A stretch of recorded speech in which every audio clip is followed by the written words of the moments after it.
نحمدہ و نصلی علی رسولہ الکریم۔ روات سے ایک سوال ہمارے پاس آیا کہ حضرت سیدنا عبد الرحمن بن عوف رضی اللہ تعالی عنہ کی قبر مبارک کس جگہ ہے؟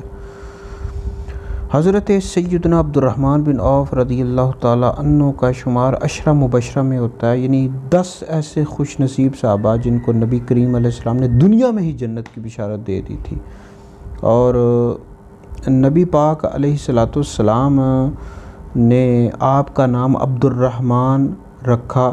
زمانہ جاہلیت میں آپ کا نام عبد الکعبہ تھا یا عبد عمر تھا، اور آپ کا جو تعلق ہے قریش کا ایک قبیلہ تھا بنو زہرہ، اس سے آپ تعلق رکھتے تھے، اور آپ عشرہ مبشرہ میں داخل ہیں۔ ترمذی میں حدیث موجود ہے، مشکات میں بھی موجود ہے۔ نبی پاک علیہ السلام نے فرمایا ابو بکر فی الجنہ، عمر فی الجنہ، عثمان فی الجنہ، علی فی الجنہ، طلحہ فی الجنہ، زبیر فی الجنہ، عبد الرحمن بن عوف فی الجنہ، عبد الرحمن بن عوف فی الجنہ و باقی عشرہ مبشرہ فی الجنہ۔